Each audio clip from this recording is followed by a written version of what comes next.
Welcome to the meeting number 15 of the House of Commons Standing Committee on Government Operations and Estimates. The committee is meeting today, and I would normally say 3:30 to 5:30, but we're going to go from 4:10 my time, 5:10 your time. And in light of, and I want to thank the witnesses for being here and staying with us just to get to this stage. And in fairness to them, I think we'll just go through the first 3 rounds today instead of all 4, which will be another hour and 20 minutes. And I appreciate the witnesses staying on for that time frame. So we're to hear witnesses as part of the committee's study on the government's response to COVID-19 pandemic. Today's meeting is also taking place in the new webinar format. Webinars are for public committee meetings and are available only to members, their staff, and witnesses.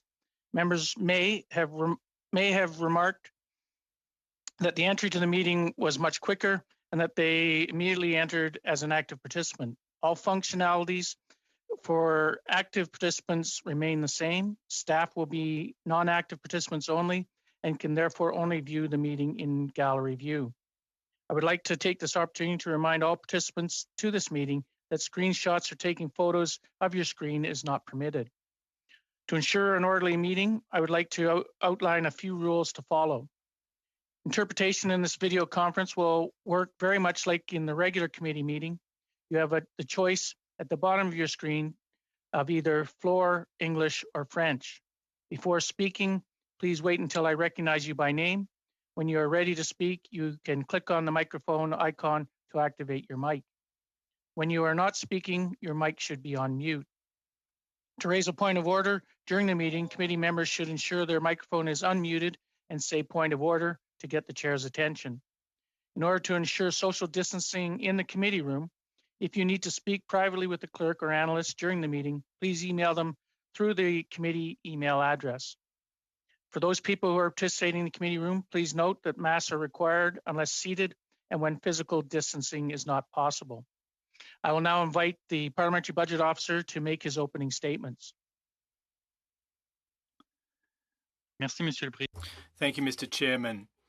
And thank you to the members of the committee for welcoming us here today. We'd like to thank you for the invitation to appear before you today, and we're pleased to be here today to discuss our recent economic and fiscal analysis related to your study of the government's response to the COVID-19 pandemic. With me today, I have Shuo Yang, Director, Budgetary Analysis, and Trevor Shaw, Director, Fiscal Analysis. Consistent with the Parliamentary Budget Office's mandate, that is to provide independent, non-partisan analysis to Parliament, my office has worked diligently since the beginning of the pandemic last March to provide parliamentarians with reliable estimates of the impacts of the unprecedented COVID-19 response spending on the government's finances and the Canadian economy. We have also published independent cost estimates on a number of components of the government's COVID-19 economic response plan. My remarks in English. On December 10th, we released our assessment of the government's Fall Economic Statement 2020. Our report identifies several key issues to assist parliamentarians in their budget deliberations, as well as updated fiscal and economic projections.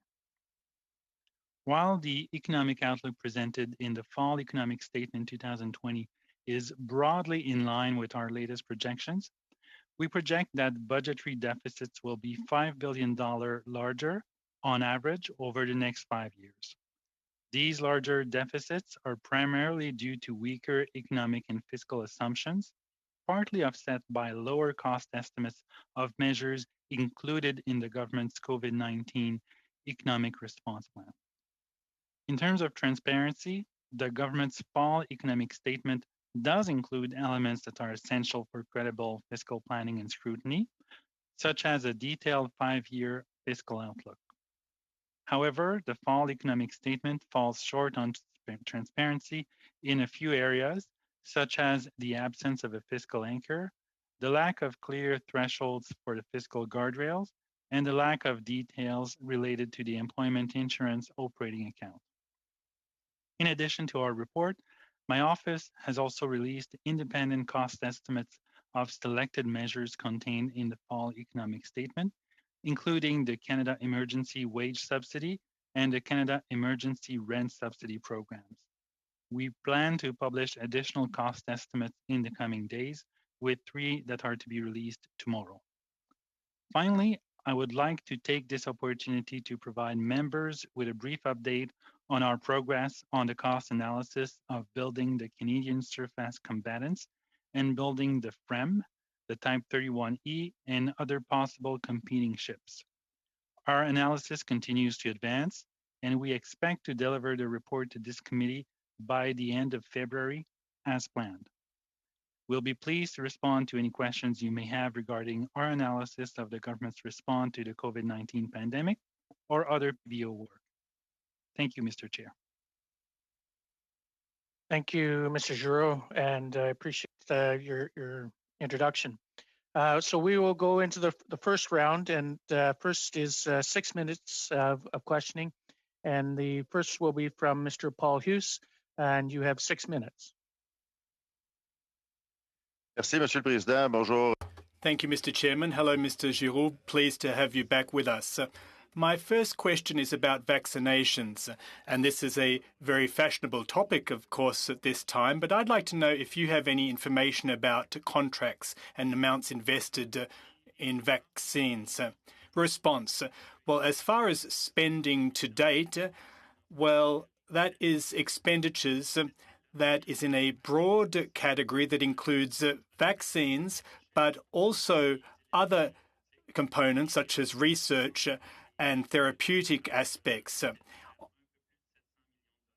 The government has spent just over $700 million. That is actually $730 million from the 30th of November. Question. So you're saying that the spending is on vaccinations and also on research being conducted in Montreal, or is that everything to do with vaccines? Well, let me call on Trevor just to get a little bit more detail on that question. Yes, thank you. I'd like you to send through whatever information you can get your hands on, because for my part, there's no other way that I can get my hands on that information. Next question. You referred a lot to transparency in your remarks, and you appeared before us on the 10th of December. You're trying to be open and transparent, but since December, have you been successful in getting more information about various expenditures and updating your books? Response. Well, since December, there hasn't been that much progress made. We've got some additional information, but the holiday period was a bit of a break time for a lot of folks, including people who would normally provide us information. So from mid-December to mid-January, we didn't get our hands on much additional data. We did get some updates from some departments, including Canadian Heritage and others. I can't recall exactly which. I think Environment and Climate Change Canada was one of those departments, but we've made some headway. In my opening remarks, I spoke to the problems and concerns that I have concerning the fall economic statement and the absence of fiscal guardrails and fiscal anchors, and also a lack of transparency when it comes to the EIF funds' potential deficits. And my misgivings still stand. Question. You spoke to the various departments. Now, what are the departments that aren't cooperating so much with your office? Response. Well, over recent weeks, we were very concerned with Industry, Science and Economic Development Canada. They seem to be tardy in providing their responses and information.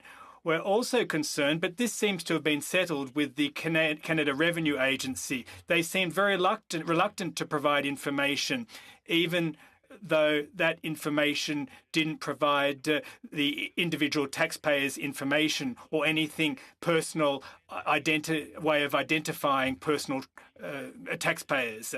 and it was all this information was made anonymous. Question: do you have a sense of why the CRA was reluctant? Were they afraid that you would steal personal data? Response: well, there was a lot of fears about indirect disclosure. For example, if we know that an anonymous person received the CERB, Canada Emergency Response Benefit, and that they reside in British Columbia, and they also receive a tax credit for disabled persons, well, then that we might be able to somehow identify them.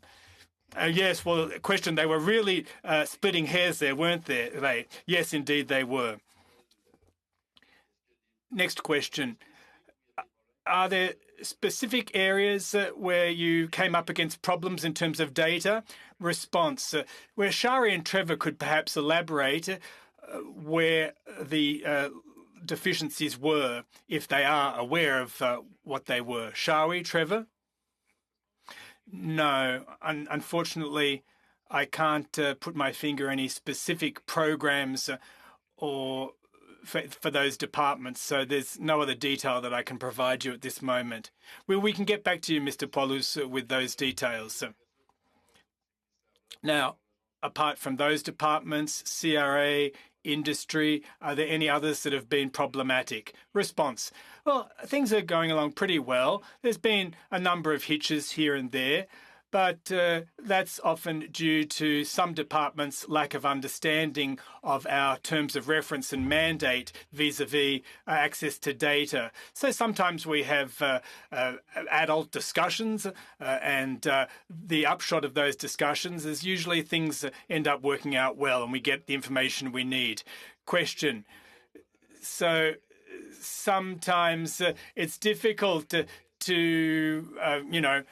get the information you need, isn't it? Yes. Now, as far as the wage benefit, do you have a percentage of the corporations? 30 seconds. No. Do you have a sense of the number of businesses and corporations that took advantage of those benefits? No, I actually don't have those details. I'm sorry, but I can't hear anything at all anymore, says the member. Can you hear me, Madame Vignola, now? As I was saying, we estimate the cost for the wage subsidy to be, as I indicated earlier.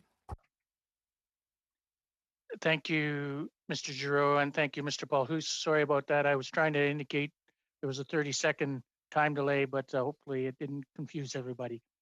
We'll now go to Mr. Weiler. You have 6 minutes. Thank you, Mr. Chair, and thank you to Mr. Giroux for coming to join our committee again today. Mr. Giroux, in your remarks earlier, you made the criticism that the fall economic statement does not have a fiscal anchor or clear thresholds for fiscal guardrails. But I'm sure that you're aware that the Minister of Finance's mandate letter contains a commitment to bring in a new fiscal anchor. Recently, the former Bank of Canada governor has opined that Canada's debt is manageable with GDP growth. And he said, quote, if economic growth is faster than the rate of interest, then the base you're taxing keeps growing faster than your interest payments. And gradually your debt declines as a share of GDP and your ability to finance it. Do you think that this would be an appropriate fiscal anchor? Or what advice do you have that would guide government spending to ensure Canada's debt remains manageable? Well, thank you. That's a very interesting question. When I advocate for a fiscal anchor, I don't advocate for one specific fiscal anchor. I'm advocating for one fiscal anchor or multiple if the government wants to have multiple such anchors. So the choice of anchor is obviously up to the Minister of Finance, the Prime Minister, and Cabinet. But when I'm advocating for one fiscal anchor, I'm not recommending one in particular. However, one that's widely used is a declining or a specific target, declining debt to GDP ratio or a stable debt to GDP ratio. That's one that's widely used across the world, and that's one that is relatively well understood and also takes into account the size of the economy and the size of a government's debt. So that's one. Others have suggested targeting a specific growth rate for expenditures or revenues or interest debt payment. So these are all I wouldn't say equally valid. It depends on the objective of a government, but these are all other fiscal anchors, and one can think of more fiscal anchors. So the choice of the anchor in and of itself, we can debate that, but first and foremost, I think we have to have an anchor. Well, thank you for that. To get back to the discussion of vaccines, given what we know about the immunization timelines for Canada, that all Canadians will be immunized that want a vaccine by the end of September. So with these likely timelines, similarly to when we know we'll be able to return back to normal with pre-pandemic ability to have social gatherings for travel and otherwise, what would your advice be for the government with respect to whether the government should or should not extend some of the pandemic relief programs like the emergency rent subsidy, emergency wage subsidy, and emergency business account? Well, that's a very tricky area for me to venture into, because in my capacity, I provide information and analysis, but my mandate does not include providing advice to the government or to parliamentarians. So it's a decision that you collectively have to make as parliamentarians as to extend or not some of these measures. One thing that I can say, however, is that in our fiscal and economic outlook, we have assumed that the support for COVID-related measures are allowed to expire as planned. And if these measures were to be extended, then the deficit that we indicated in our documents would obviously be higher. But as to whether the government should or should not extend these, I leave that to policymakers. Well, maybe on the financial analysis point of view, what would be the monthly cost of extending these programs, say by another 3 months, or say by another 6 months? That's an interesting question. It depends on the programs themselves. SERVE, for example, ran at about, if I'm not mistaken, $6 to $8 billion per month. The wage subsidy is probably running at close to a few billions a month. So it depends which programs you're talking about, and it depends exactly when you're thinking about extending them, because extending a program when the economy is in a recovery phase is much less expensive than extending them, for example, right now when lockdowns are still in place in many areas of the country. So it depends when these would get extended, but you're talking about easily $10 billion a month if you were to extend all of these programs beyond their scheduled expiry date. But again, with huge big caveats. Of course. Mr. Weiler, you still have 1 more minute. Perfect. Okay. Well, I just want to have one more question here. And I've spoken to a lot of businesses in my riding that have been very, very hard hit by the pandemic. Perhaps none more so than those that work in the hospitality sector or in F&B. A subset of these businesses, like for instance, El Segundo, which is a restaurant in Seashore, had opened up after the pandemic hit, but in many cases, well, in their case, had made commitments to open up far before the pandemic hit. So they're not eligible for things like the pandemic relief programs. And I'm wondering if you've analyzed the cost of extending these programs to businesses that have been established after the onset of the pandemic or after mid-March. That's an interesting question, but we haven't done that because the data we have would probably not allow us to do that, and certainly not right now, because it takes a little bit of time with some delay and lag to get information on businesses that have been recently established. So we haven't done that, unless my colleagues want to chime in and contradict me in saying it would be easy to do, but I don't think it would be easy to do at this point in time. Thank you, Mr. Giroux. And if your colleagues have an answer, if they would provide that in writing, you'd be greatly appreciated. We'll now go to Ms. Vignola. You have 6 minutes. Merci beaucoup, Monsieur. Thank you very much. Hello, Mr. Giroux. Thank you for being here with us today, yet again. Now, Mr. Giroux, In your opening remarks, you said that the fall economic statement doesn't meet the transparency requirements in a number of respects. For example, the lack of a fiscal anchor, the loss of fiscal guardrails, and the lack of details on the EI operating account.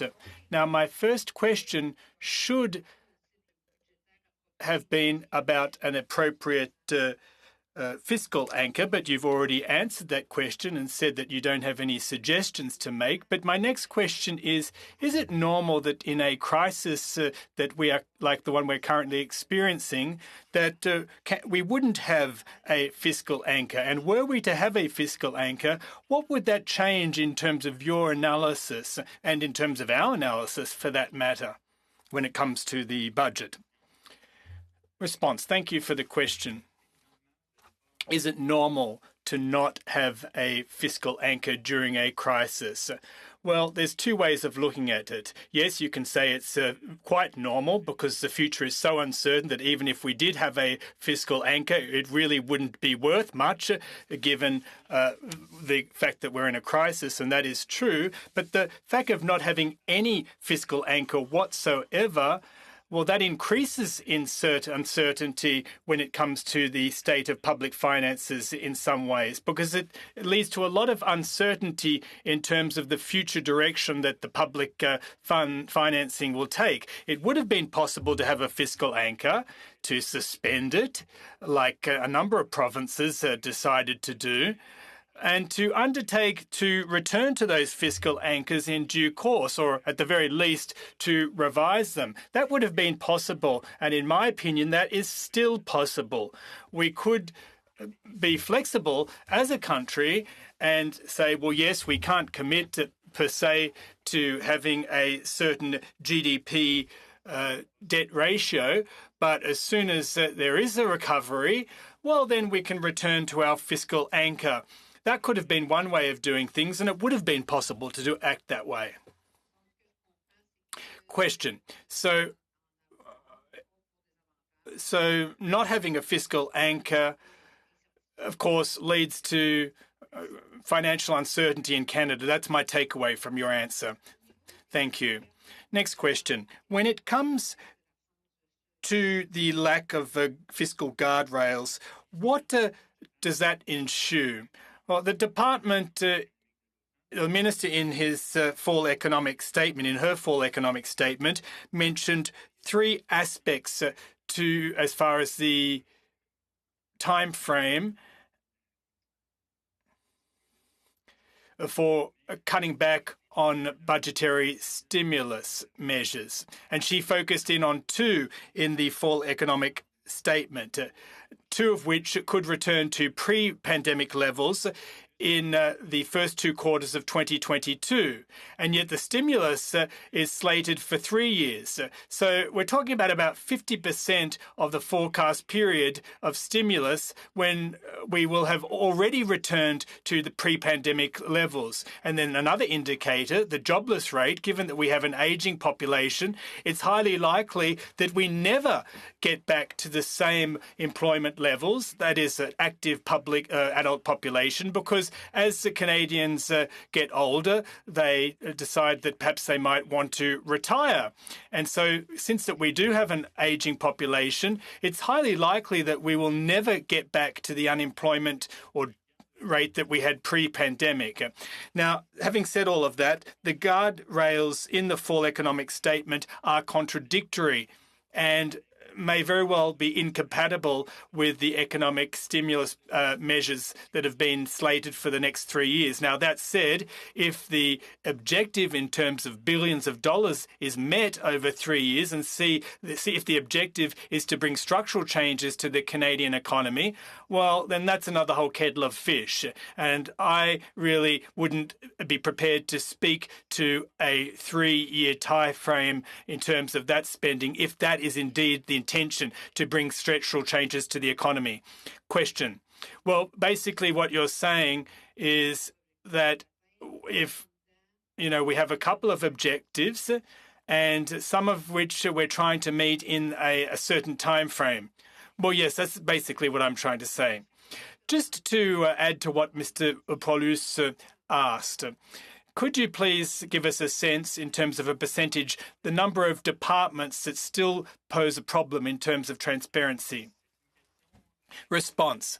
Well, that's a question that I'd have trouble answering just by myself, that is. Now, I think that it's a small number of departments that pose a problem in terms of transparency, and when it comes time to, that is, when it comes time to getting data from them. Now, if we were to speak to Commissioner Menard, the Information Commissioner, she would probably give you a completely different answer to your question. So since the question has a number of possible answers, I'll just stick to what I just said. As far as the information we're getting from departments, I could tell you that there's a minority of departments that are not providing the information that I need in a timely manner. Thank you very much. And Ms. Vignola. We'll now go to Mr. Green for 6 minutes. Thank you very much, Mr. Chair, and welcome back to the Parliamentary Budget Officer. I'm going to pick up perhaps where I left off the last time you joined us. I heard you state that in your consideration, we might never get back to the unemployment rates pre-pandemic. Would you just care to elaborate on that? Are you suggesting they're going to remain fairly high, or with the exit of an aging population, they'll be kind of artificially suppressed? Thank you for the opportunity to clarify. I refer to the employment rate, so the proportion of adults in the Canadian population who have a job. So it's possible with an aging population, as there's a growing proportion of people who are age 65 and over, it's possible that we never reach again the employment rate that we saw prior to the pandemic, as more people get into that age category where they expect to retire, do something else than work in life. So it's quite possible that we never, at least not for several years, if not decades, we never return to the pre-pandemic proportion of adults who have a job. So the employment rate. That's right. Thank you for that clarification. Would it be safe then to assume, because of the nature of COVID, the changing work environments, perhaps, companies finding efficiencies, governments retracting, that there would also be a corresponding lower job prospective market, like there's actually going to be less jobs available as well, or what might be the result of that? It's possible, but in fact, with an aging population, we probably anticipate the opposite. So fewer people being in the labor force, or so fewer people working, not because there's not enough jobs, but because there's not enough people of working age. So people 65 and over, they may well want to work, or some of them may very well be capable of working, but as they get older and older, are less inclined to work. So what is likely to happen is, all other things being equal, a decline in the unemployment rate over the medium and longer term as people get older and there are fewer people available to fill the jobs that do exist. All that is based on long-term demographics. Of course, there could be economic shocks like the one we are currently living that turn this on its head, but the longer-term trend is of an aging population and a declining unemployment rate, all other things being equal, of course. Thank you. I'm trying to get an outlook, for the next generation, notwithstanding the fact that our aging population has had some good years and of course, some other decades which might not have been so good. I want to take a moment right now and zero in on your legislative costing note on eliminating interest on the Canada Student Loans Program. And in it, you have suggested that it'll cost $315 million for 2020, 2021.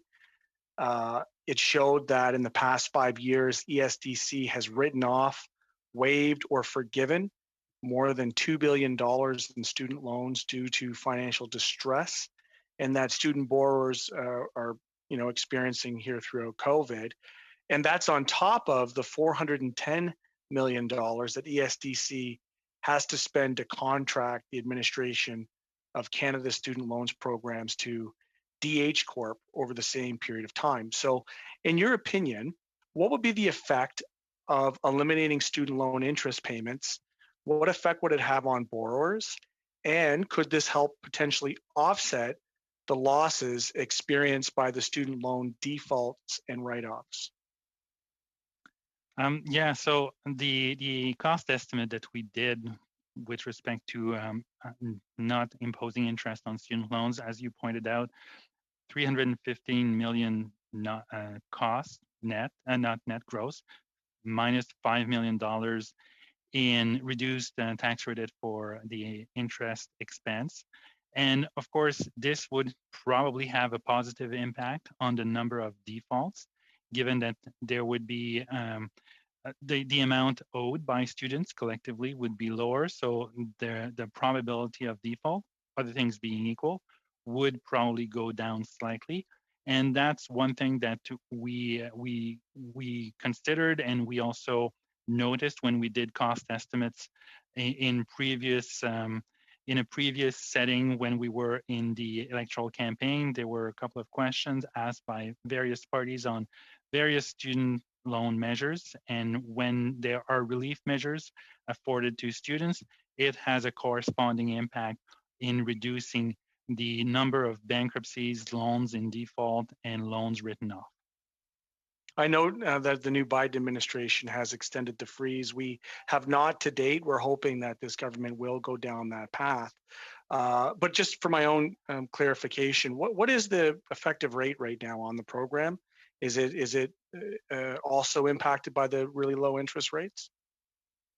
Yes, it is. But given my apparent age, it's been a while since I paid interest on student loans. So maybe Shawi knows what's the going rate on interest on student loans, or Trevor. Not judging about their age at all, but because they might know. And if they can answer that quickly in 10 seconds. I believe that the interest rate on that program is close to the government's own borrowing cost, so close to the prime rate of interest. Thank you.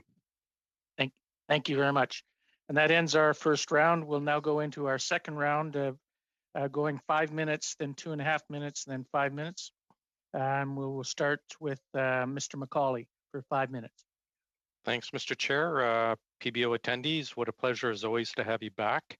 I'll ask very quickly, has the PBO done a risk analysis around GDP and costs related to vaccine delays? We've seen like this week where we've got 0 vaccines. Next week, it's next to 0. I'm wondering if your numbers take in account those delays and potential delays down the road as well. So that's an interesting question. When we did our last fiscal and economic outlook, we stated that that was based on the premise that the government restrictions, public health restrictions, would be gradually lifted over the next 12 to 18 months, and also assumed that a vaccine would be developed. So one of the risks to that outlook concern the resurgence of the virus or delays in lifting these restrictions. So we mentioned that, but we did not quantify that risk because it would be highly hypothetical. But as the situation evolves, we will be updating our fiscal and economic outlook. Yeah, unfortunately, the delays are not hypothetical anymore. They're actually happening. So it'd be interesting to see. Would you be able to just briefly comment? You said that the fiscal guardrails are contradictory and incompatible. Are you able to briefly expand on that? Of course. So based on our projections, the unemployment rate, the number of hours worked, and the unemployment rate are supposed to are expected to go back to pre-pandemic level by mid-2022. So somewhere in the first half of 2022, while the employment rate, so the proportion of adults who work, is on a downward trend due to demographics. So because people are getting older, the Canadian population is getting older, there are more and more seniors in the adult population, and they're less inclined to work. So the proportion of adults who will want to work is slightly going down because of more people getting old as a proportion of the workforce. So On the one hand, you have two indicators, number of hours worked and unemployment, scheduled to hit pre-pandemic levels probably in the first half of 2022. And on the other hand, the employment rate on a downward trend, no matter what you do. So that's why I'm saying these are. So we could be throwing lots of money at the wrong areas. I want to get to the Naval Association of Canada was kind of attacked the PBO recently over the JSS report and also your upcoming report. I'm wondering if you could just comment about that, if D&D is being fully open with your office on the costing comparison for the frigate program. So I read the criticism of our report.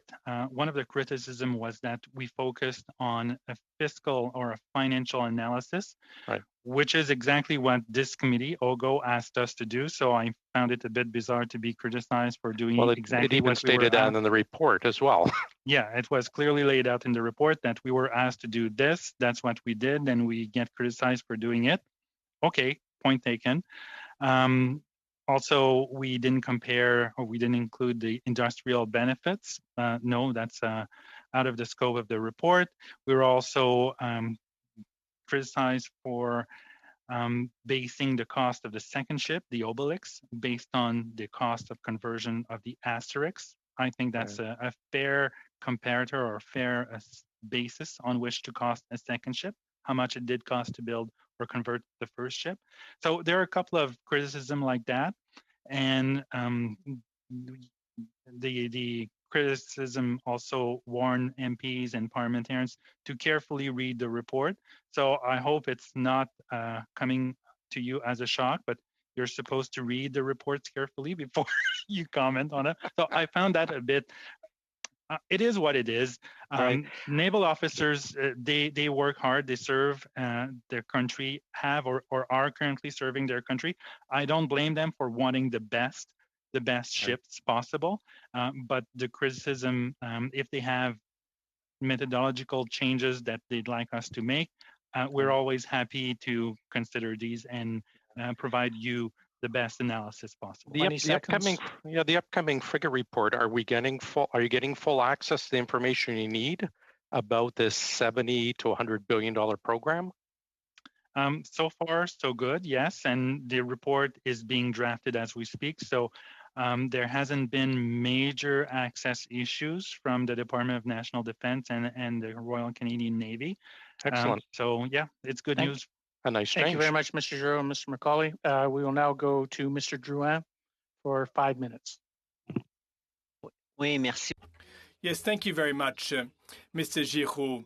You're back again with us, and I'd like to take this opportunity to wish you a happy new year full of reports to keep our parliamentarians well informed, myself included. I'd like to come back to a question that Mr. Poilus asked you regarding the CRA. Now, has the CRA told you that they're afraid to give you some data because you might be able to identify certain individuals? So here's my question. Did you consult the Privacy Commissioner in order to find a solution to that problem with the CRA? Response. Well, no, this is a pending issue, and it's being deliberated for quite some time with the CRA. It was an issue that raised its head even before I took up my post. I understand the CRA's misgivings. I haven't contacted the Privacy Commissioner, but the legislation is clear. My office has access free of charge and in a timely fashion to that information. Now, that said, I understand the concerns expressed by the CRA, but the Taxation Act is very clear on this, that they are not allowed to disclose taxpayers' personal information, but that's not what we asked for. So obviously, I guess we need to find a middle ground that is a compromise in terms of what the CRA wants, which is to protect the privacy of Canadian taxpayers, but in the same breath, they need to provide us with useful and timely information to a parliamentary officer so that we can hand that on to you after doing an analysis. Question. well, the Privacy Commissioner might be able to take a look at this and to try and find the middle ground that you've just alluded to, just so that we can not get bogged down too much more in this issue and a third party could perhaps intervene, like the Privacy Commissioner. Now, my colleague referred to the potential delay in vaccines. Now, I'm trying to understand or get a handle on what kind of mathematical calculation you could use. We know that for a number of months, provinces have been vaccinating, but they haven't lifted the lockdown because we're still in phase 1 of the vaccination rollout. Now, is there kind of some magic formula? If we vaccinate vulnerable populations, can we start to lift the lockdown? And, at what point do government revenues start to increase? I'm just trying to get a handle on how you would conduct that kind of analysis. Well, I think I'll let Trevor tell us what his sense of that is. Thank you very much. We released a revenue projection in September, and most of the monthly data from the government is in line with September's forecasts. So regardless of what happens in the economy in terms of the virus, most of the economic forecasts do seem to be in line with what the data suggested. Thank you very much. Question. I'm really interested to know what economic indicators are used when things are so unpredictable. In September, we talked about a second wave, and we know that there was a second wave actually at the end of the day. And it's up to the provinces, isn't it, to determine to what extent there will be a lockdown and to what extent their economies will be shut down. And that varies from one province to another. And, when you look at the economic forecasts for private sector industries, if you look at Statistics Canada's data, apparently some economists expect X number of new jobs or X number of job losses, and that's not in line with what was forecast. So I'm just trying to understand in an unpredictable context just how difficult it is to do your job. Response, well, you're right. It is a very difficult job to do accurately. There's lockdowns and restrictions, and of course that has a slowdown effect on economic activity in restaurants, in the travel sector, and we see the trickle-down effect and the effect that has on our model. Now, when the opposite occurs, when there's an opening up of the economy because there's a lifting of the lockdown, well, of course, that dampening effect disappears and we see a trickle-down effect on other areas of the economy. And that's the basis on which we conduct our forecasts. And of course, there's a healthy dose of professional judgment that we use because of the varying and unpredictable circumstances, given that we're often dealing with regional data, etc. I see. Merci beaucoup. We'll now go for 2.5 minutes to Ms. Vignola. Merci beaucoup, monsieur. Thank you very much, Mr. Kitchen. Mr. Drouin, yesterday we had an emergency debate on vaccines, as you know, and there was a whole host of questions on the number of vaccines, and we got answers. There was about 6 million by March, 26 million by late June, and so on and so forth. So I've done my math, and here's my question for you. Is it reasonable to think that we'll have between 1.6 and 1.9 million vaccinations on a weekly basis? And what is the costing associated with getting our hands on foreign vaccine? So, Mr. Chair, I'm not sure if the question was directed at me or at Monsieur Drouin. Donc, Madame Vignola, je ne sais pas si la question était adressée à moi ou à... I don't know if the question was directed at me or at Mr. Drouin? Well, unfortunately, I don't have those figures at hand. That's why I was trying to avoid answering the question, because I actually don't know the answers. I don't know what the costing for the vaccination and the vaccines is. It's not something that we've considered yet. Well, that brings me to my next question in that case. How can the government improve accountability when it comes to implementing measures related to COVID-19? And what kind of tools can be used to ensure greater transparency when it comes to accountability, not just for you, but for us and for the Canadian public? Quick response. Well, that's a very broad question you've asked. One way of improving accountability, in my opinion, would be to come back to a model that we had prior to prorogation. The Finance Committee and Canadians had at their disposal information on real-time spending on COVID-19 related measures. The government released this data until the date slated, not in real time exactly, but especially in relation to the CERB. But to my knowledge, there hasn't been the same transparency in real time that we enjoyed pre-prorogation. So I think that that would be a good starting point. In fact, that would be great progress if we could return to the transparency and accountability levels pre-prorogation. I'll stop there. Thank you, Mr. Giroux, and thank you, Ms. Vignola. And as an aside, Ms. Vignola, I was following you along last night on the whiteboard because I've done those same numbers. We'll go now to Mr. Green for 2.5 minutes. Yeah, just to pick up where we left off on that, one of the questions I had around those numbers is that we're hearing announcements on doses, but we know that some of these will require 2 doses. So my question through you to the PBO is that did your review of this program also include the necessary amount of doses per person to be inoculated? No, because the vaccine issue is a relatively recent issue in the grand scheme of the pandemic. So we haven't started looking at the vaccines. That's fair. It's something I'm certainly close to because, you know, these numbers tend to shift when you look at the different ways in which they're administered. I want to get really clear about the program supports that we've provided for small businesses. We've heard, you know, reports from across the country of businesses that are shuttering, the likelihood of many of these small businesses being lost perhaps forever. And we did make an effort to provide small businesses, particularly with the Canada Emergency Rent Subsidy.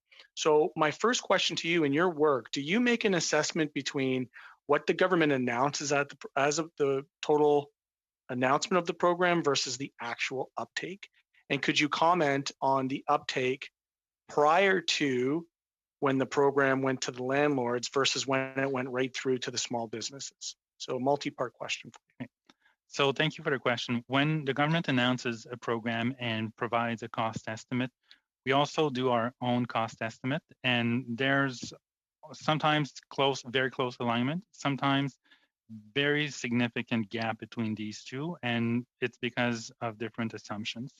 And given that the government has revised some of its cost estimate and very often to align them more closely to ours, that gives us some comfort in the fact that our cost estimates were not respectfully, though, I'm not looking for comfort. I need to get a sense of the number because I got about 30 seconds. Okay, so Shawi can probably expand a bit on the number and the uptake quickly.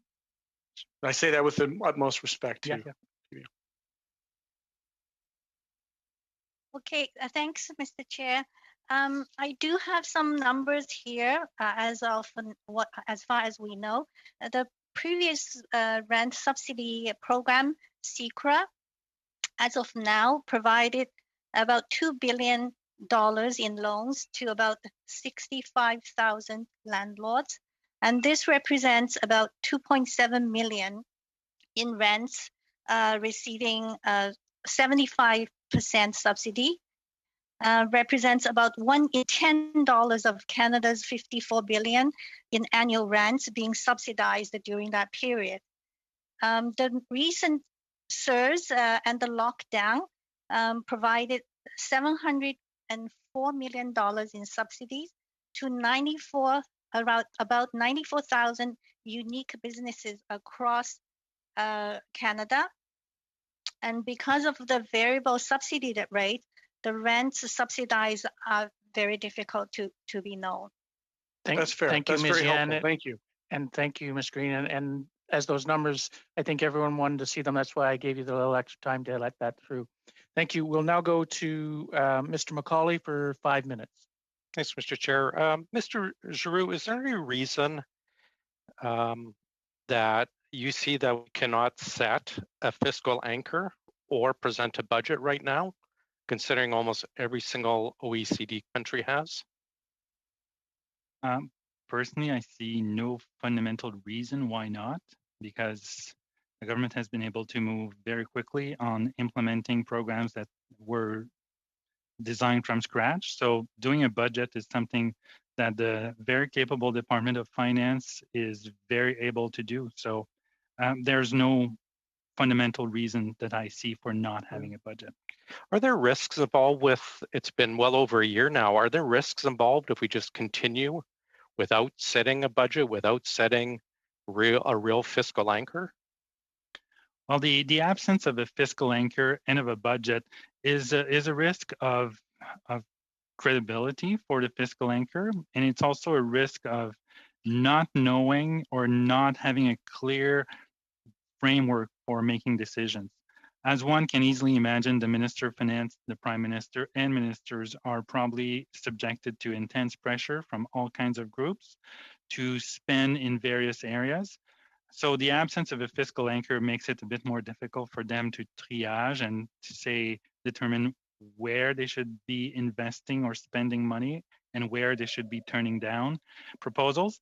The absence of a budget also makes it more difficult to have a clear picture as to what is the overall sense of direction for the government, notably when it comes to the pace of implementing its policy priorities. And in the current case, it's speech from the throne priorities and mandate letter priorities. So the absence of a budget does not give or does prevent us from having a clear, cohesive picture of overall government direction when it comes to its policy priorities and this pace of implementation.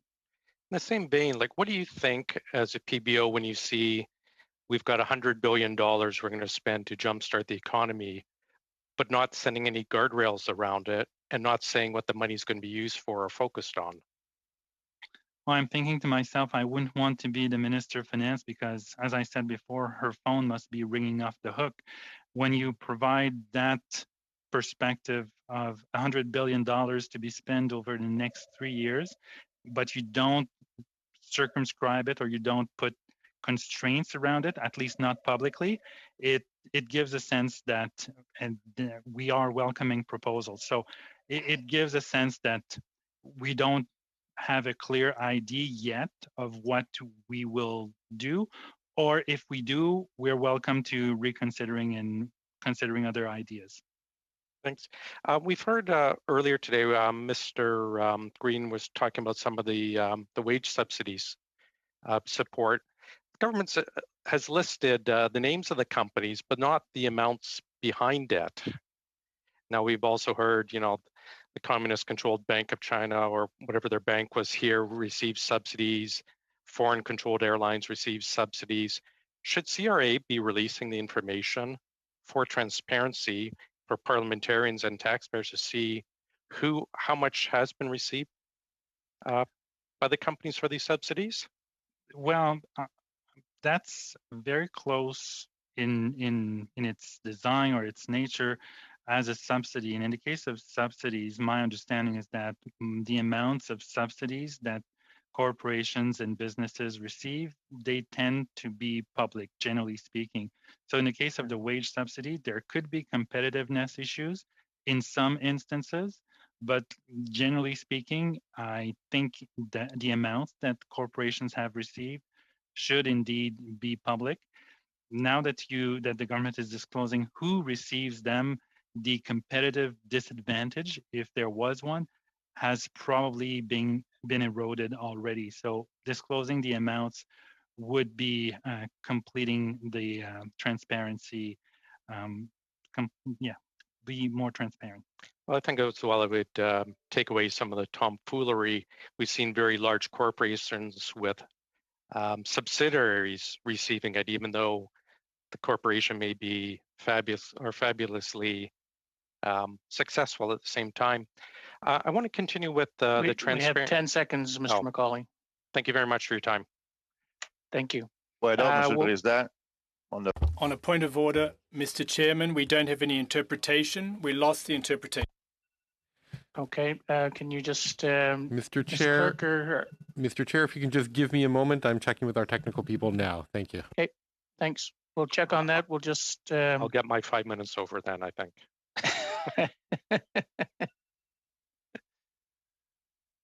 That's okay now. I heard the ladies. Did we? Okay. We'll wait till the clerk comes back just to make certain that it's all organized.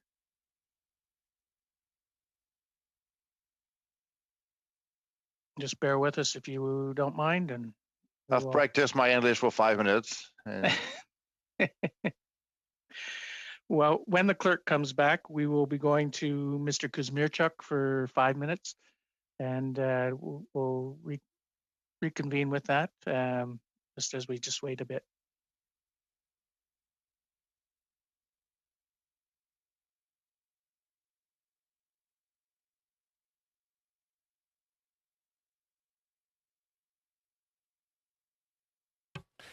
My understanding now, Mr. Chair, is that the situation has been solved and you can continue. Thank you.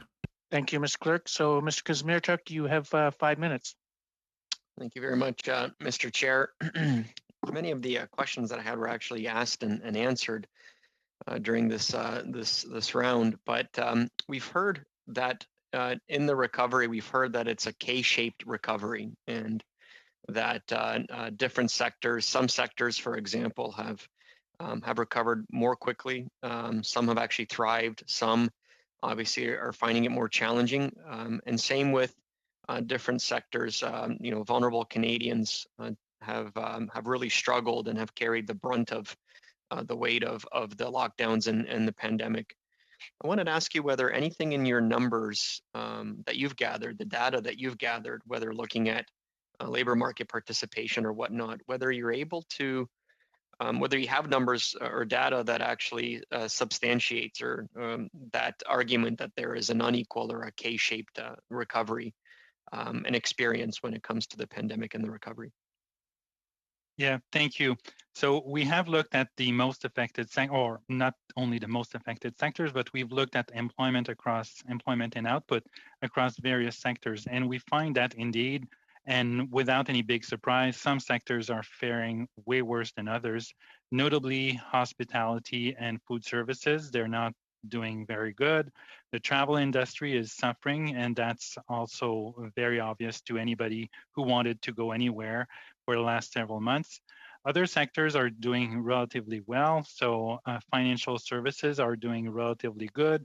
Public sector is doing well. Health sector is doing relatively well as well. And if you're in the supermarket business, chances are you're not suffering too much, even though there are additional expenses. So there is indeed a recovery that's at a different pace depending which sectors you're working in or you're investing in. So we find evidence of that. And I think we have reported that at least one chart in our fall, in our economic outlook published at the end of September, if I'm not mistaken. Do you have the granular sort of information that would allow you to also indicate that in addition to identifying which sectors or with which populations are obviously the most challenged and are suffering the most, but do you have information on whether the funding is actually reaching those sectors or those members of or those Canadians that are vulnerable populations and struggling the most? Are you able to sort of provide a response or a picture of whether the targets, the funding is actually reaching those most vulnerable populations and sectors? And that's something that we probably would be able to address in writing. We have some data on recipients of the CERB, some incomplete data, but still some data of recipients of CERB by income group. But whether we have that by sector as well, I'm not certain. So I think a written answer would probably be the best way forward on that interesting question. No, that is interesting. And so has that information been published before? I'm just curious. Has that been made public? I know Statistics Canada has provided a wealth of information on sectors affected, on groups by age, and so on. Okay. So I'm sure they have more information than I have. Okay, that's terrific. I very much look forward to hearing from you after this in writing.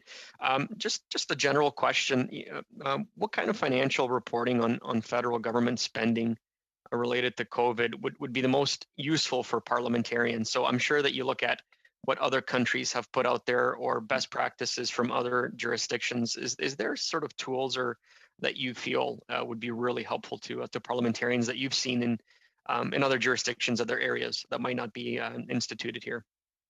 So that's too an interesting question. A comprehensive report that includes all the measures that were announced, implemented, as well as their expected cost and the expenditures to date would be a useful tool. I'm not aware of which countries do that. I know some do that, but that's something, a comprehensive list, that would be helpful. The fall economic statement had a bit of that, but it was also intertwined with new initiatives. So tables at the end of each chapter were useful in that they provided a good summary of each of the measures and their cost. But as I said, it also included other measures, new measures. So in that sense, it's a bit more difficult to navigate through and find the information as to how much the government anticipated spending on something and indeed has spent so far or in total. Thank you. Thank you, Mr. Kazmierczuk and Mr. Giroux. We'll now go to Mr. Paul Hughes. We're now actually into the third and final round, and we will go with Mr. Paul Hughes for 5 minutes. Merci, Monsieur le Président. Thank you, Mr. Chairman. And I'll just continue in the same vein as my colleague. Currently, you can't really give us a sense of how much 2020 cost the government in pandemic spending and how much 2021 will cost, because you don't have enough information. And there's what's the leeway or the wiggle room here? Several $1 billion in terms of uncertainty? Response. Well, we can't tell you how much 2020 has cost the government to date yet because we don't have real-time data. We're basing our assessments on our projections, and then as soon as we get new up-to-date data, we input it. So unfortunately, the backdrop isn't perfect, but it provides us a good sense. Now, as far as the next fiscal year is concerned, we have to focus on the forecast. And of course, we'll take into account the state of the labour market. We still don't have enough information to say how much the start of 2021 has cost us. Question, you can't even give us an estimate because you just don't have access to the information. And under normal circumstances, in normal times, you would. Response, well, yes, it's a solid estimation, but it's imperfect given that there's unprecedented expenditures. Question, I saw a report on television that showed that the Canadian public get the sense that the worst is over because of the vaccine is in the pipeline and that the future is bright. There's light at the end of the tunnel. Do you think that the projections are in line with reality? If, everything works as the government has announced, we have 9 months left until everyone is more or less vaccinated. So do you think that we'll be able to limit our spending in light of that? Response, well, we had projections in terms of the labour market, and in fact the real results turned out to be better than what the projections that showed. So we think that the forecast from September will stand up to scrutiny. But just as you said, there are variables such as the lockdowns and new lockdowns and partial lifting of lockdowns and the vaccine and other new variants of the virus itself. But for the time being, we think that our September forecasts will stand up to scrutiny. Normally, we'd update them in April, but in all likelihood, we'll do so more soon than that even. Question. Now, when the government talks about projected spending, often the argument is made that we have really low interest rates, it's almost at zero. But I find it concerning what's happening in the short term. We know that interest rates can go through the roof very quickly. And I think that last time we met together, it was estimated that the deficit for just this year in COVID spending was about $15 billion, given the current interest rate. So if there's an increase in 2 or 3% to the interest rate, well, spending will go through the roof. So does that mean that we should take a more conservative approach in our forecast for the future, given that the interest rate is just so low now and it could go up quite substantially? Response. Increased interest rates is something that we took into account in our forecasts. We don't project before late 2023, early 2024, more than a very small increase to interest rates. But we are never completely sheltered from all those kinds of shocks. We've seen a number of surprises occur in the past.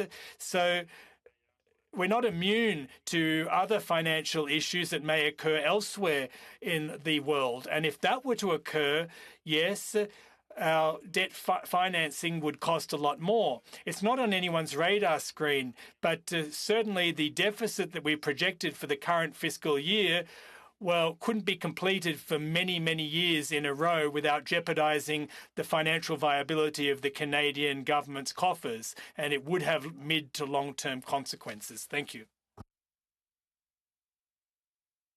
Thank you very much. We will now go to Mr. Drouin for 5 minutes. Merci. Thank you very much. Mr. Giroux, I'd like to touch on what Mr. Kursmicik was saying. And I'd like to add the following. In Canada, there are a number of jurisdictions, obviously, and I'm interested to know how you conduct an analysis of impact when it comes to transfer payments to the provinces. There have been a number of reports since September that demonstrate that the provinces still haven't a true sense of what the transfer payments will be from the federal government. We're the ones that have to pay for the debt at the end of the day, the federal government. But the money that's been sent to the provinces hasn't been completely spent. I can speak for Ontario, but not for other provinces. And in Ontario, there's legislation which states that if a surplus is posted, they have to use the federal money that was supposed to help Canadians in COVID times. So how can you make that kind of analysis that's reliable? Response. Well, we conducted a summary analysis given the amounts in question in terms of federal transfer payments a bit earlier in the fiscal year, in the second half of 2020.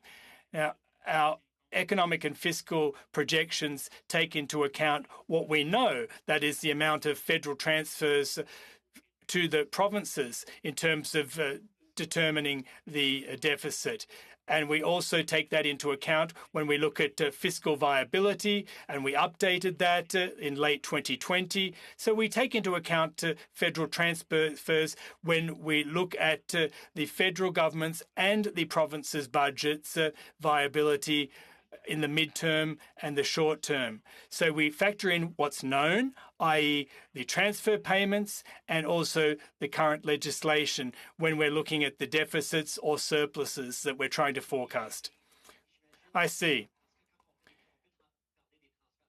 Now, there's social transfer payments, there's health transfer payments, but the fact is that I haven't got my hands on any reports.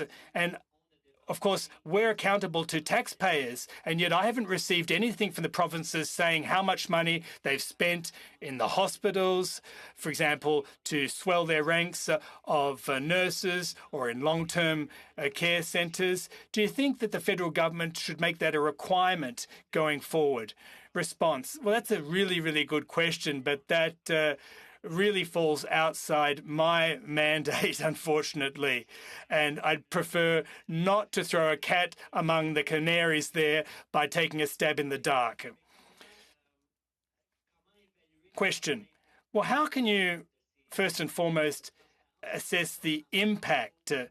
You talked about the importance of transparency, but if we look at the money that was transferred to provinces just for COVID expenditures, I know that money was sent to help schools buy more better ventilation. And if, as parliamentarians, we don't get that information, how can we make a reliable assessment?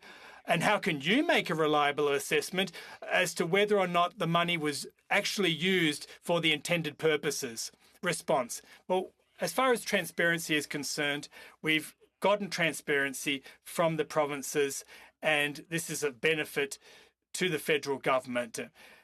It's very clear the amounts of money that were transferred to the provinces and territories for specific purposes.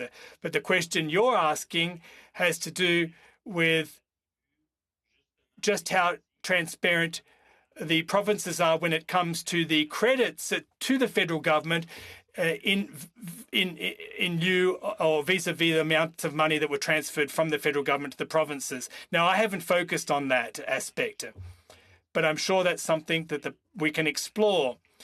Have the provinces reliably and in a timely fashion taken into account the monies that they've received from the federal government?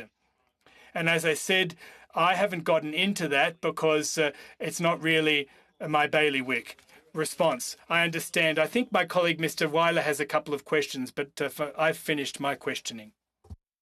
Thank you, Mr. Duran. And there goes my bell. So we've just come to the end of your 5 minutes at this point in time. So thank you. We'll now go to Ms. Vignola for 2.5 minutes. Merci. Thank you very much, Mr. Kitchen. I'd like to turn back to Mr. Komishmek's question. And you said you'd get answers to his question. Could you look at the impacts of the pandemic on the aerospace industry and the subsidies that that sector has received? And I'm talking about all the relief programs. It accounts for $25 billion, 25% of Quebec's GDP. And when I refer to aerospace, I'm talking about aircraft, motors, parts, etc. Response: thank you for your question. I'm probably not the person who's best positioned to determine what the impact of the pandemic is in the aerospace industry. But it is something that we can take a look at if the committee would like us to report on that. It is a sector that is important for the Canadian economy and which has been hard hit by the pandemic and which will probably continue to be hard hit for many years to come, given that the air transportation sector will not recover, overnight when the pandemic is behind us. It'll take a number of months. But if the committee deems it important that we report on that, well, we could indeed do so. Thank you very much. To your knowledge, is neither parliamentarians nor Canadians, or you, in fact, as the parliamentary budget officer, you haven't got your hands on any of the contracts, any of the agreements, in terms of the vaccines. And does that concern you that you haven't been able to look at that documentation as you go about your work? response. Well, there's been a number of precedents.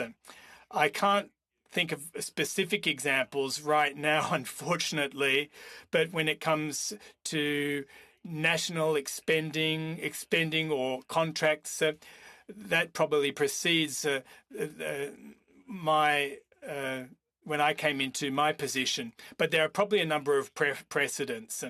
And if they're listening to us now, they're probably trying to sing out loud and tell us what the specific precedents were. But obviously, I can't hear them. But obviously, it makes it difficult when it comes to accountability and transparency.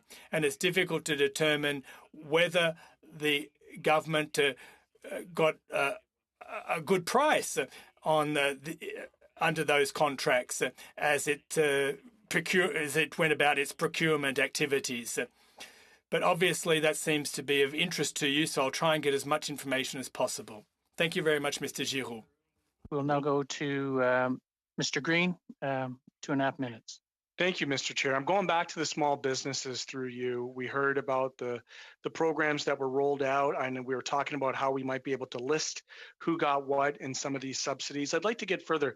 Were you able to desegregate who received these by way of the size of their business, whether they were small, medium businesses versus the larger corporations?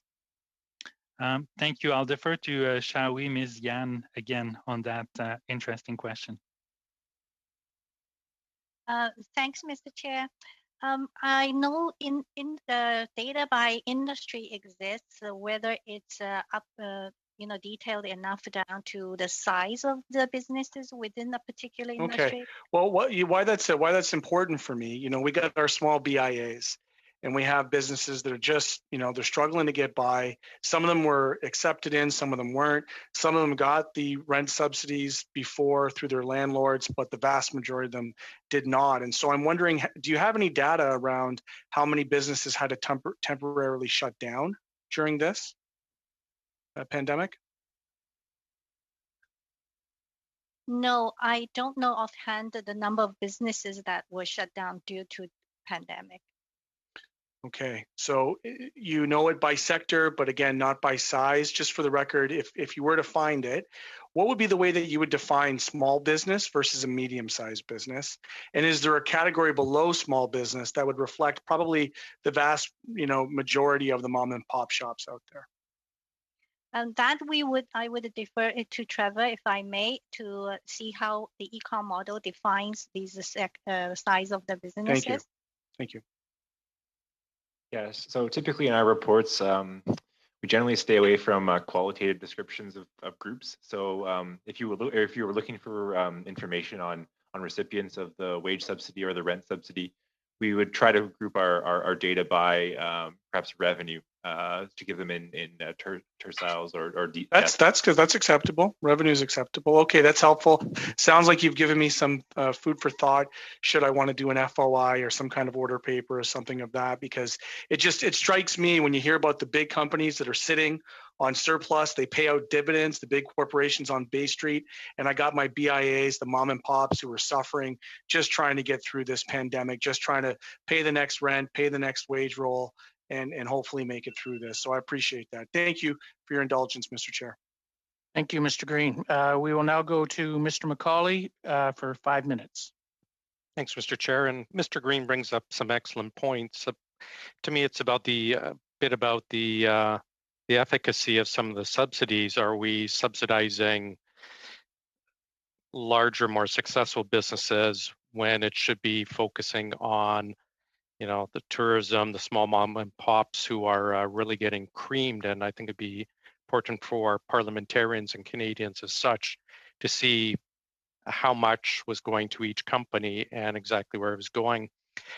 Just very quickly before I get back to some transparency and return on investment, for lack of better words, Mr. Giroux, there's a lot of rumors about an upcoming spring election. We know the government could fall anytime, or perhaps they could engineer their own fall. Is the PBO prepared to do the election costing as is required in your mandate? Yes, we are fully prepared, especially considering that it's a minority situation. We have kept a state of readiness that has been ongoing, not since the last election, obviously, but for the last several months, we have been getting ready for that, getting ready to cost electoral proposals from parties, even in a pandemic setting. Let me ask, okay, you're prepared. Are the departments that you're dealing with prepared to share that information and provide the information and costing to you for the follow-up so you can do your job? I'm in the process of having memoranda of understanding signed with key departments as we had in the last electoral campaign, but so far they haven't been signed yet. Is there a reason they haven't been signed? They haven't gone out, or? They've gone out to a couple of departments, but some ministers were quite busy with the pandemic and their business. But I've asked ministers' offices again to please sign, if they have no concerns with the MOUs, to please sign them as soon as possible. Is this a stumbling block? Do you worry that this is not going to get done, or do you think you will have this in the next 2 weeks, 3 weeks, 1 month? I'm confident I'll have key ones in the next 4 weeks, with hopefully one being signed in the next 2 weeks, probably with the Department of Finance, and then others following shortly thereafter. Okay, thank you. I want to get back. There was a story that came out today about Canadians aged 15 to 17 got $1/3 billion in CERB. Another not-for-profit had noted multiple billions, I think it was 22 billion, had gone to young people who were living at homes, still living at home, and their parents were in income groups above 100,000. Have we done kind of an opportunity cost of perhaps money that hasn't been very targeted, that money perhaps could have been a lot targeted toward reopening our daycares or getting schools reopened or getting the economy rolling or setting the gears in motion to get people looked after rather than perhaps sending $2,000 checks to 15-year-olds? That's something we have not looked into because we don't have reliable, solid data on recipients of CERB, for example, by income group. So it's not something we have looked into. Is it something that would be worthwhile or something we could look into? Certainly, if you have an interest as a committee or as a parliamentarian, it's something that I'm sure either the library could do, the Auditor General, because it's looking back at expenditures that have taken place, and we can probably have a discussion on that. But yeah, it's something that I'm sure somebody somewhere would be interested in looking at. I'm certainly interested because, again, it goes back to some of Mr. Green's comments and what we've said earlier. There's a lot of people whose lives have been wiped out by the lockdowns, by the closures, who need help. We need to get daycare assistance so people can go back to work, and perhaps our money is not getting targeted properly. God love a 15-year-old who gets a $2,000 a month CERB check courtesy of taxpayers, but I think that money would be better spent on perhaps First Nations suffering, delivering PPE to certain areas. So we'll certainly follow up with you on that. Is there any thoughts just on the discrepancy, the same kind of argument topic, the amount of people collecting CERB versus the amount of people, reconciling that to the amount of people actually reported as unemployed? We heard, millions apart. Is that just a lag in reporting between how StatsCan reports numbers, or is there more to that? I think there's more to that. It's not just a lag. I think there's also the issue of people who were still employed using StatsCan's definition, but not working a sufficient number of hours to make a living, were eligible for CERB. So while not counted as unemployed, they were still legitimately eligible for CERB. So there's one thing. There's also the issue of some self-employed individuals who were not unemployed per se, but had virtually no income and still were eligible for CERB. So these are two important factors. Yeah, so just often how it's reported, I guess. Thank you. Okay. And thanks, Mr. Giroux. Thank you, Mr. Giroux. And now we'll go to Mr. Johari for 5 minutes. Thank you, Mr. Chair, and welcome back, Mr. Giroux.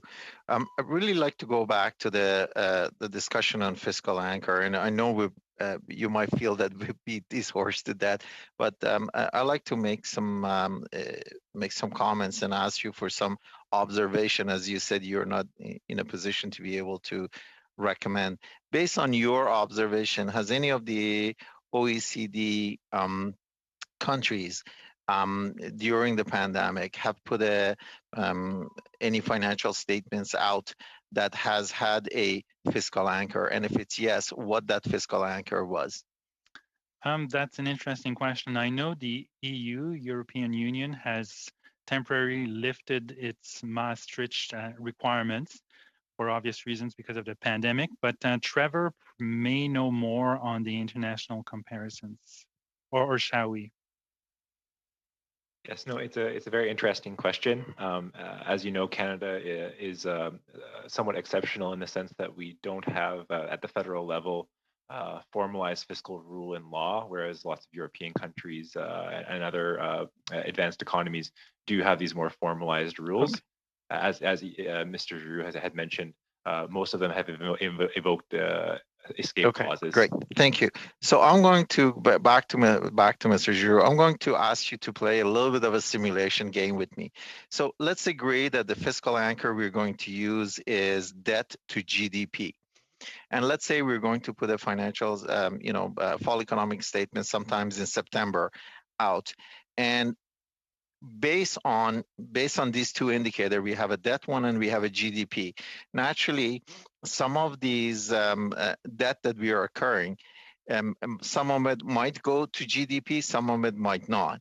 And some of the debt that we are incurring, it actually changes over time because of new measures we are introducing or the changes to the way we're doing. And some of these money that we are accumulating as debt is actually transfer payments to the provinces that they may or may not use. It may or may not contribute to the GDP or the growth. So given all these variables, can you give me a sense how relevant would be to have a debt to GDP fiscal anchor when all these variables are there? And if we can run a simulation for one program that we introduce, for example, wage subsidy or rent subsidy, how would that look like? So the relevance of having a debt to GDP ratio as a fiscal anchor is generally seen as a good way to measure the capacity of a country to support its debt and to service it. So it gives not only the absolute size of the debt, but the size of the debt in comparison to the size of the economy. It's imperfect because the measurement of the size of the economy is never perfect. Although measuring the size of the debt can be challenging at times too, this is relatively easier to do. So that's why debt to GDP is usually perceived as an easy to understand and easy to track metric. And it's also widely used in international comparisons. Yeah, but if I look at it, you mentioned until sometimes in 2024, you perceive that our interest rate is going to stay low and it's not going to change. When we look at the debt, even by the debt that we've accumulated or the investment that we've made to make sure that our economy holds in the tune of $400 billion, still at that type of interest rate, the servicing of that debt seems to be very, very low. Mm-hmm.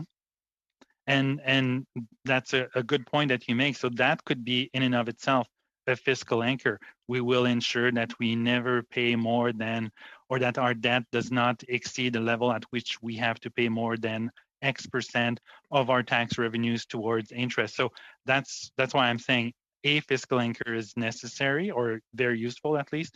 But the choice of fiscal anchor is up to the government. So there are multiple fiscal anchors that can be chosen.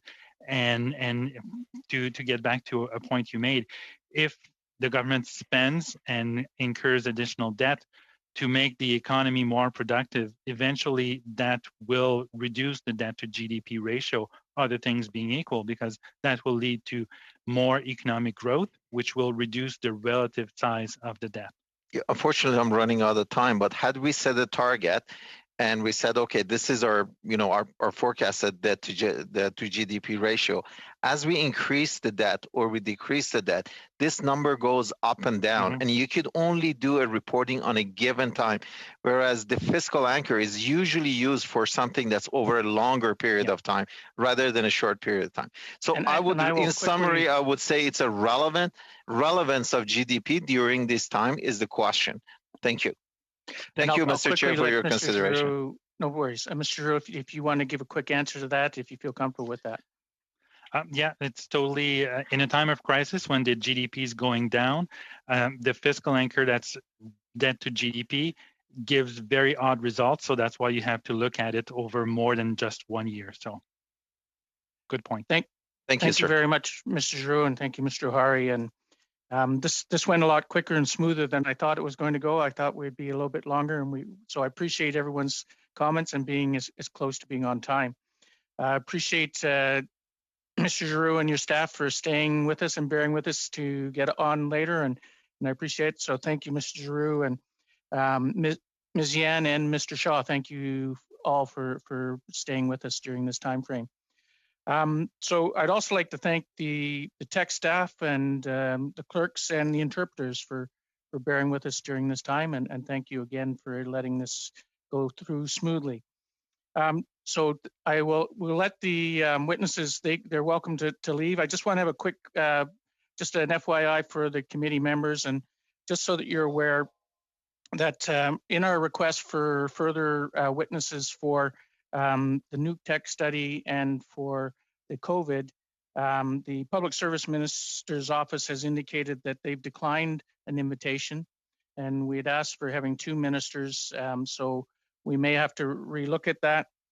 We still haven't heard from the GAC ministry yet, and we're still waiting to hear on the COVID study. Just so that you're aware, the Auditor General has responded to us. She does wish to speak with us. However, she feels the timing is not appropriate to do it quickly on the COVID study because they have presentations that need to be put out first that they would like to speak to. So they're looking at possibly March as being a better option for them to attend. So just an FYI on that, and we will. The clerk and the analysts and I will work to making sure that we have witnesses for the next meetings, and we will update you as we go forward. So with that said, I want to thank you all for being here today and bearing with us during this long hours after the vote. And with that said, I will call the meeting adjourned.